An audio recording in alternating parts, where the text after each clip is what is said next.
सारा प्रणाम।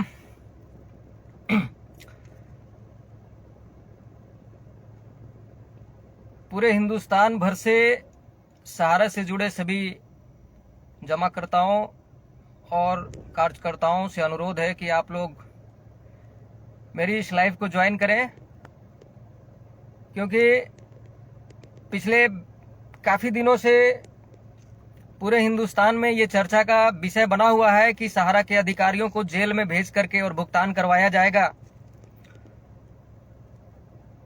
यकीनन आज सहारा के अधिकारियों को जेल भेजा भी जा रहा है, लेकिन क्या भुगतान मिल रहा है और क्या सहारा के अधिकारियों को जेल भेजने से भुगतान मिल जाएगा, इस पर चर्चा करेंगे। कुछ सहारा विरोधी, सहारा के खिलाफ काम करने वाले लोग सहारा के अधिकारियों को जेल भेजकर भुगतान करवाना चाहते हैं और ऐसा हो भी रहा है कुछ कुछ राज्यों में। तो इस पर चर्चा करना बहुत जरूरी है। तो जिससे ये साबित हो जाएगा कि भुगतान कौन करेगा, भुगतान सहारा करेगा या सरकार करेगी। तो आप लोग जितना जल्द हो सके ज्वाइन करें। इस बार लाइव काफी दिनों के बाद शुरू किया हूं, क्योंकि काफी दिनों से मैं देख रहा था कि 22 लाख कार्यकर्ताओं में से कोई तो बाहर आएगा, कोई तो बाहर आएगा और सहारा के बारे में कुछ बताएगा। लेकिन अफसोस के साथ कहना पड़ रहा है कि मुझे कहीं भी कोई भी दिखाई नहीं दिया। लोग कुछ अधिकारियों के गिरफ्तारी के बाद सब अपने आप को सेव करने में, सुरक्षित जगह पकड़ने में लगे हुए हैं, जबकि कन्हैया शाह शुरुआत में ही कहा है कि सर पर कफन बांध के निकला हूं, सहारा के खिलाफ जितने भी आंदोलन करने वाले लोग हैं उसके खिलाफ बोलने के लिए निकला हूं, चाहे इसके लिए कितनी भी बड़ी कुर्बानी क्यों न देना पड़े। मैं खास करके उन संस्थाओं को कहना चाहता हूं जो क्रिटिसाइज कर रहे हैं और सहारा के अधिकारियों को फर्जी गिरफ्तारी करवा करके वाहवाही लूट रहे हैं। मैं उनसे पूछना चाहता हूं कि तुम्हारे पास किसका सर्टिफिकेट है? अधिकारियों के नाम का सर्टिफिकेट है या सहारा के नाम का सर्टिफिकेट है? मैंने सुना है कि कानून अंधा होता है, कानून अंधा होता है, उसी का फायदा उठा रहे हो तुम लोग। चिंता करने की कोई बात नहीं है, कानून अंधा जरूर होता है, लेकिन एक न एक दिन उस अंधे कानून को भी हकीकत पेश करना पड़ता है। और आने वाले दिनों में कानून सहारा के प्रति, सहारा के फेवर में, सहारा के किए गए आज तक के कामों के आधार पर और जमा कराए गए उन 40,000 करोड़ों के आधार पर बाइज्जत रिहा करेंगे। सहारा ही है जो आज लड़ रही है पिछले 14 वर्षों से। हिंदुस्तान में बहुत सारे कंपनियों ने पैसा लोगों को लूट करके भाग गया, बहुत सारे कंपनियों में लोगों का पैसा डूबा हुआ है, आज कहीं भी कोई दिखाई नहीं दे रहा है। लेकिन सहारा के अधिकारी गिरफ्तार हो रहे हैं, वो इसीलिए हो रहे हैं क्योंकि सहारा के ऑफिसों को खोल करके बैठे हुए हैं, जवाब दे रहे हैं, इसलिए गिरफ्तारी भी हो रही है। और गिरफ्तारी फर्जी जरूर हो रही है, लेकिन हमें फक्र है ऐसे अधिकारियों पर जो अपने आप को सहारा के लिए कुर्बान कर दिए हैं और ऑफिस में बैठ रहे हैं और आंदोलनकारियों के आरोप में जो पुलिस की कार्रवाई हो रही है, सीआईडी की कार्रवाई हो रही है, एजेंसियों की कार्रवाई हो रही है, उस पर जवाब दे रहे हैं। हमें सहारा से जुड़े सभी लोगों को इन अधिकारियों पे गर्व करना चाहिए कि ऐसे ऐसे अधिकारी भी हैं सहारा में जो लड़ रहे हैं और गिरफ्तारियां दे रहे हैं। क्या आज जो माहौल बना है उस माहौल में ये आंदोलनकारी भुगतान करवाने के लिए जिस तरह से कार्रवाई करवा रहे हैं और एजेंसियां कार्रवाई कर भी रही है, ये उचित है? मैं उन अधिकारियों से, उन एजेंसियों से, उन बड़े बड़े ऑफिसरों से पूछना चाहता हूं कि सहारा के ऊपर आप कार्रवाई कर रहे हैं या सहारा के अधिकारियों के ऊपर कार्रवाई कर रहे हैं?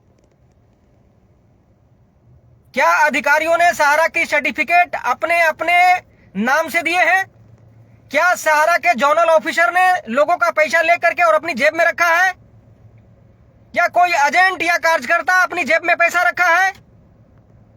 किस तरह की कार्रवाई हो रही है? इस तरह की कार्रवाई को फर्जी कार्रवाई नहीं कहा जाए तो क्या कहा जाए? लेकिन फिर भी यह सहारा है, देशभक्त संस्था है, देश के लिए मरने मिटने के लिए हमेशा तैयार रहती है, इसलिए गिरफ्तारियां खुशी खुशी दे रही है। जेल अगर हो सकती है तो बेल भी मिलेगी, इसलिए किसी भी सहारियंस को चिंता करने की जरूरत नहीं है। सहारा एक ऐसी संस्था है जो इस देश के करप्ट सिस्टम के साथ लड़ रही है। सुप्रीम कोर्ट में मैटर होते हुए भी देश के विभिन्न एजेंसियों के द्वारा कार्रवाई कर अधिकारियों को गिरफ्तार किया जा रहा है, फिर भी सहारा लड़ रही है और सहारा जवाब भी दे रही है। इसलिए सहारा के ऊपर, सहारा के देशभक्ति के ऊपर सवाल खड़ा करने वाले जो सवाल खड़ा कर रहे हैं कि क्या यही तुम्हारी देशभक्ति है, तो देशभक्ति अगर गिनाने लगूंगा तो 24 घंटा भी कम पड़ेगा और तुम लोगों को समझ में नहीं आएगा कि सहारा की देशभक्ति क्या है।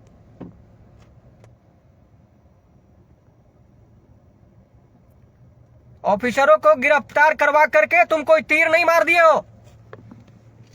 सहारा श्री भी गिरफ्तार हुए थे, गिरफ्तार होने के बावजूद भी सहारा ने देशभक्ति में 40,000 करोड़ जमा करवाया है।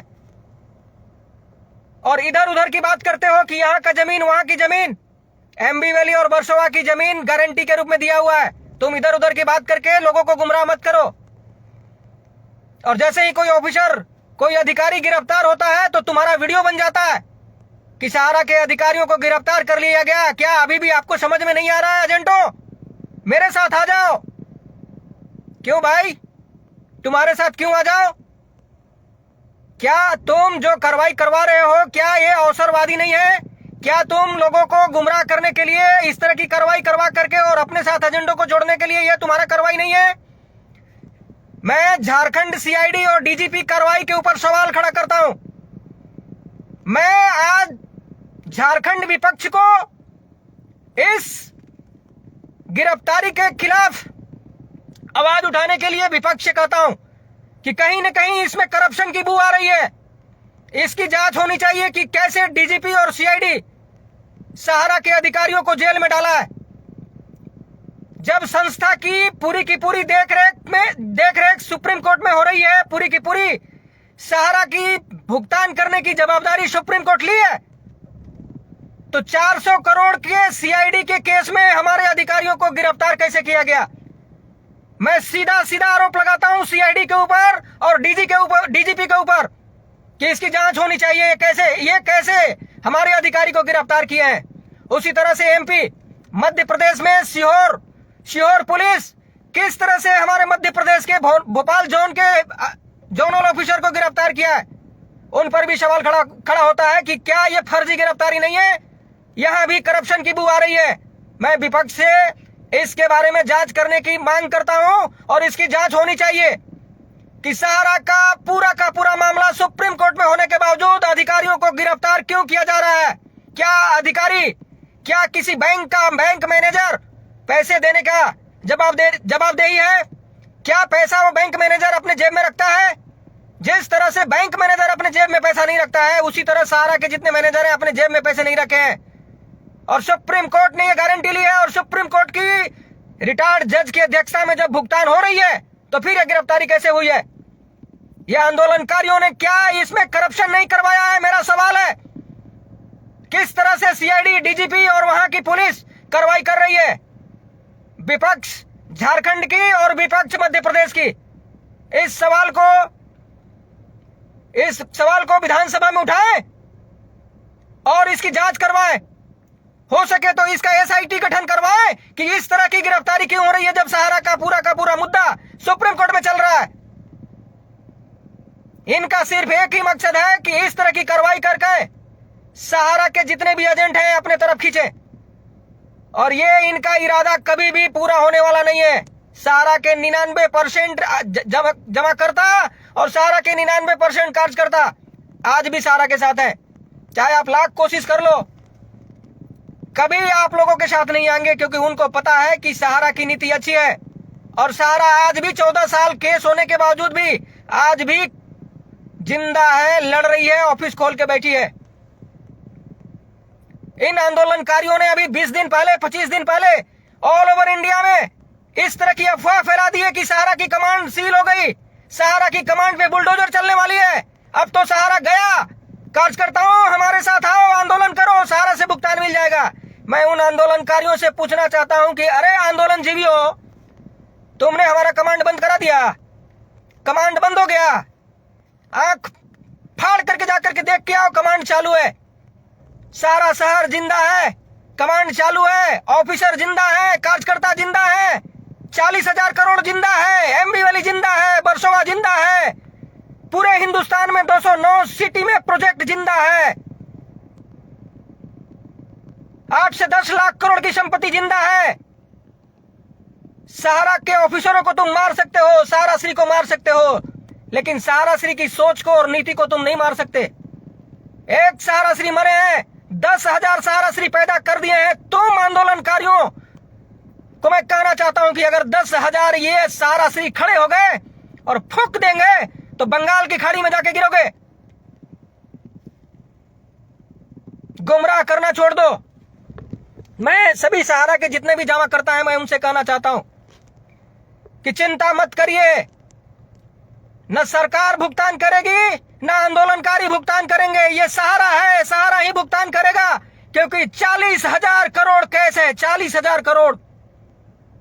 और एमबी वैली जैसी सिटी, वर्सोवा जैसी प्रोजेक्ट, बसई जैसी प्रोजेक्ट, पूरे हिंदुस्तान में 209 प्रोजेक्ट सहारा के पास है। चिंता मत करिए, सबका भुगतान होगा। 2021 का सहारा श्री का लेटर, उस लेटर को मैं अपलोड करूंगा। उन्होंने उस लेटर में लिखा है एक एक दिन का इंटरेस्ट के साथ सभी का भुगतान किया जाएगा, क्योंकि जो सहारा के पास प्रॉपर्टी है, दिन दुनी रात चौगनी बढ़ रही है। तो जब दिन दुनी रात चौगनी सहारा की प्रॉपर्टी का वैल्यूएशन बढ़ रहा है, तो सहारा के जितने भी डिपॉजिटर हैं उनको भी इंटरेस्ट के साथ भुगतान मिलेगा, और उसी तरफ सहारा अग्रसर है और सबको इंटरेस्ट के साथ भुगतान मिलेगा। किसी को चिंता करने की जरूरत नहीं है। ये आंदोलनकारी, फेक आंदोलनकारी, इन पर, इनकी बातों पर भरोसा मत करिए। ये आंदोलनकारी नहीं है, आंदोलनजीवी है, अवसरवादी लोग हैं, इनकी बातों में मत आइए। मैं अभी जो पोर्टल को लेकर के जो केस चल रहा है, पोर्टल को लेकर के जो सुप्रीम कोर्ट में सुनवाई की बात चल रही है, 12 अगस्त को जो सुनवाई थी उसको 11 अगस्त को ही सुनवाई कर दी गई। उसके बाद जो डेट मिली, उसके बाद कोई सुनवाई कोर्ट में नहीं होकर के इंटरनली चल रही है। मैं उस पर कहना चाहता हूं कि चीफ जस्टिस ऑफ इंडिया इस मुद्दे को देख रहे हैं और पिछले 3 दिन से इस मुद्दे पर हर रोज समीक्षा हो रही है। बहुत जल्द आदेश पारित होगा और मुझे यकीन है कि सहारा को पूरा का पूरा संपूर्ण अधिकार मिलने जा रहा है। सहारा अपनी ब्रांचों से लोगों का भुगतान करेगा। ऐसी